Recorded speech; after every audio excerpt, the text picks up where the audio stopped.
بسم اللہ الرحمن الرحیم۔ السلام علیکم معزز طلبہ کرام، آپ سب کیسے ہیں؟ آج ہم نور الانوار کے سبق نمبر 234 کو پڑھیں گے۔ آج کے ہمارے سبق کا عنوان ہے متشابہ کی تعریف اور اس کا حکم۔ آج کے ہمارے سبق کی عبارت وَأَمَّا الْمُتَشَابِهُ فَهُوَ اسم سے شروع ہوتی ہے۔ آپ کے یہ علم میں ہے کہ ہم نے سب سے پہلے ظاہر، نص، مفسر، محکم کو بیان کیا۔ اس کی تفصیل سے فراغت کے بعد پھر ان کے جو مقابلات تھے یعنی خفی، مشکل، مجمل، متشابہ، تو ان کے حوالے سے گفتگو جاری و ساری ہے، جن میں سے آج آخری ہے، یعنی متشابہ یہ خفی، مشکل، مجمل کے بعد آتا ہے چوتھے نمبر پر، اور اس کے مقابل میں جو ظاہر، نص، مفسر میں سے ہیں وہاں محکم ہے، تو محکم کے مقابلے میں متشابہ ہے۔ تو اس کی آئیے ہم پہلے عبارت پڑھ کے اس کا ترجمہ کرتے ہیں، اس کے بعد پھر باقاعدہ سبق کی وضاحت کی طرف بڑھتے ہیں، دیکھتے ہیں کہ متشابہ کیا ہے اور اس کا حکم کیا ہے۔ تو مصنف علیہ رحمہ لکھتے ہیں وَأَمَّا الْمُتَشَابِهُ فَهُوَ اسْمٌ لِمَا انْقَطَعَ رجاء معرفت المراد منہ، اور متشابہ ایسے کلام کا نام ہے جس کی مراد کے سمجھنے کی امید منقطع ہو چکی ہو۔ ولا یرجا بدرہ اصلاً، اور اس کے ظاہر ہونے کی امید بالکل نہ ہو۔ فہو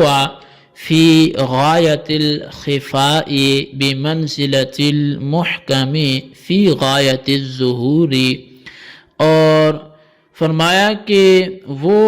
آخری درجہ کے خفا میں ہے، ٹھیک اسی طرح جیسے کہ محکم آخری درجے کے ظہور میں ہے۔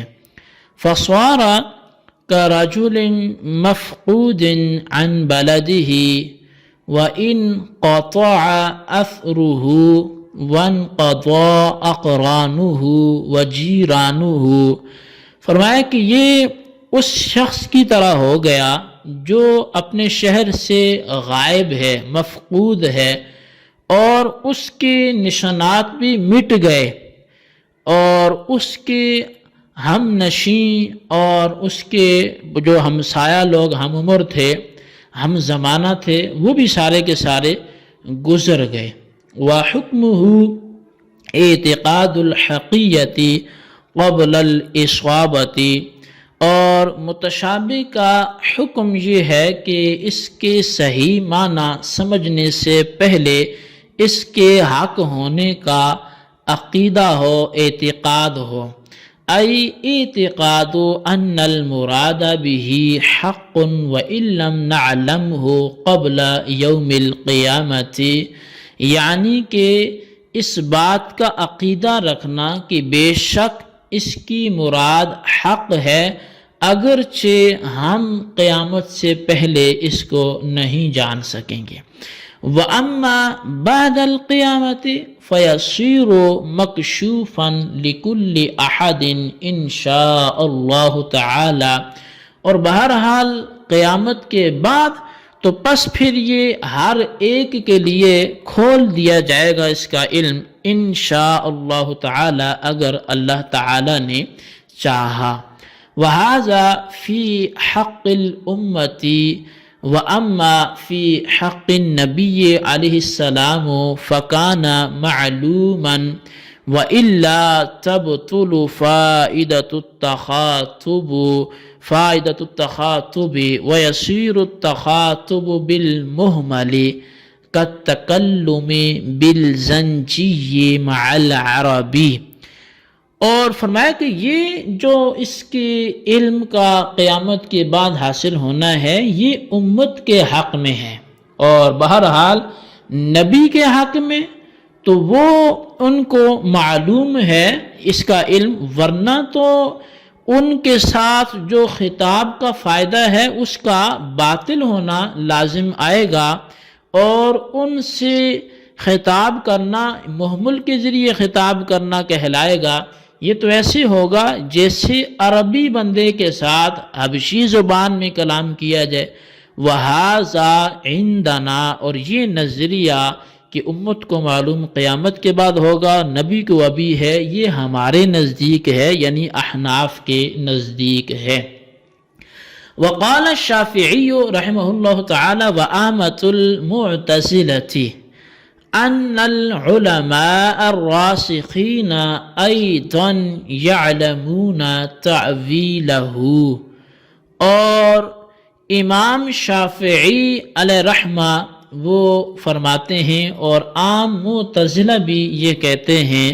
کہ بے شک جو علماء راسخین ہیں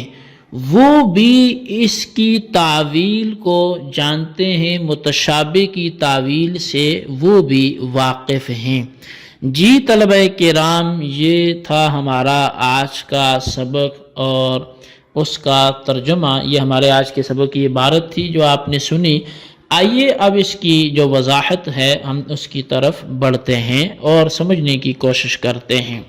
تو آج کے سبق میں چونکہ ہم نے دو باتیں سمجھنی ہیں، ایک متشابہ کی تعریف، پھر اس کا حکم، تو آئیے تعریف کی طرف بڑھتے ہیں۔ اصل میں مصنف علیہ رحمہ نے فرمایا کہ متشابہ وہ کلام ہے کہ جس کی مراد معلوم ہونے کی امید بالکل منقطع ہو گئی ہو، ختم ہو گئی ہو، اور اس کی مراد ظاہر ہونے کی کوئی امید نہ ہو۔ اس امید کا منقطع ہونا یعنی اس امید کا ختم ہو جانا، خواہ یہ عارضی ہو، جیسے کہ ایک کلام مجمل ہے مگر اس کی مراد بیان کرنے سے پہلے رسول اکرم صلی اللہ علیہ وسلم کی وفات ہو گئی ہے، تو یہ کلام مجمل ایسا تھا کہ جس کی مراد معلوم ہونے کی امید تھی، مگر اس عارض یعنی رسول اکرم صلی اللہ علیہ وسلم کی وفات کی وجہ سے یہ امید منقطع ہو گئی، یہ امید ختم ہو گئی، اور یہ اس امید کا منقطع ہونا یہ گویا عارضی طور پہ تھا، کہ اس امید کا منقطع ہونا یہ عارضی ہوا، یعنی ایک عارض کی وجہ سے ہوا۔ تو خواہ اس اعتبار سے وہ امید منقطع ہوئی ہو یا پھر اس امید کا منقطع ہونا ذاتی ہو۔ ذاتی سے مراد کیا ہے؟ مثلا کسی کلام کی مراد کے معلوم ہونے کی امید کا منقطع ہونا خود رسول اکرم صلی اللہ علیہ وسلم سے منقول ہو چکا ہو، اگرچہ عقل اس میں متردد ہو، اور اب یہ یا پھر امید کا منقطع ہونا اس لیے ہو کہ انسان اس کے سمجھنے پر قادر نہ ہو، یعنی یا تو عارضی کی وجہ سے، کسی عارض کی وجہ سے، یا ذاتی ہو، یا پھر اس وجہ سے ہو کہ انسان اس کے سمجھنے پر قادر نہ ہو، جیسے مسئلہ تقدیر ہے کہ انسان اس کے سمجھنے سے بالکل قاصر ہے۔ خود ہادی عالم صلی اللہ علیہ وسلم کے ارشاد ہے کہ اذا ذکر القدر فاسکتوا، کہ جب مسئلہ تقدیر کا ذکر ہو تو تم سکوت اختیار کر لیا کرو اور خاموش ہو جایا کرو۔ تو بہرحال جس کلام کی مراد کے معلوم ہونے کی امید منقطع ہو جائے وہ کلام متشابہ کہلاتا ہے۔ پس کلام متشابہ میں اسی طرح آخری درجے کا خفا ہوتا ہے جس طرح محکم میں آخری درجے کا ظہور ہوتا ہے۔ اور متشابہ کی مثال اس آدمی کی سی ہے جو اپنے وطن سے غائب ہو گیا اور اس کے نشانات بالکل ختم ہو گئے، اور اس کے ہمسر، اس کے ہمسایہ لوگ تمام کی تمام ہی ختم ہو گئے۔ بس جس طرح اس آدمی کے معلوم ہونے کی امید ختم ہو گئی ہے، اسی طرح کلام متشابہ کی مراد کے معلوم ہونے کی امید بھی ختم ہو جاتی ہے۔ اب مصنف علیہ رحمہ اس کے حکم کو بیان کرتے ہوئے وہ فرماتے ہیں کہ متشابہ کا حکم جو ہے وہ یہ ہے کہ اس کے صحیح معنی سمجھنے سے پہلے اس کے حق ہونے کا اعتقاد ہو، یعنی یہ عقیدہ ہو کہ متشابہ سے اللہ تعالیٰ نے جس معنی کا ارادہ فرمایا ہے وہ حق اور واقع کے مطابق ہے، اگرچہ قیامت سے پہلے ہمیں اس کا علم نہ ہو سکے، اور قیامت کے بعد تو متشابہ کے معنی ہر شخص کے سامنے ظاہر ہو جائیں گے۔ یہاں اعتقاد سے اجمالی اعتقاد مراد ہے، یعنی متشابہ کے معنی سمجھنے سے پہلے اس کی مراد پر اجمالاً اعتقاد رکھنا ضروری ہے، اور معنی سمجھنے کے بعد تفصیلاً اعتقاد رکھنا ضروری ہے۔ ایسا نہیں ہے جیسا کہ مصنف کی ظاہری عبارت سے یہ معلوم ہوتا ہے کہ متشابہ کے صحیح معنی سمجھنے کے بعد اس کے حق ہونے کا اعتقاد رکھنا ضروری نہیں ہے، کیونکہ مصنف نے کہا ہے کہ متشابہ کے صحیح معنی سمجھنے سے پہلے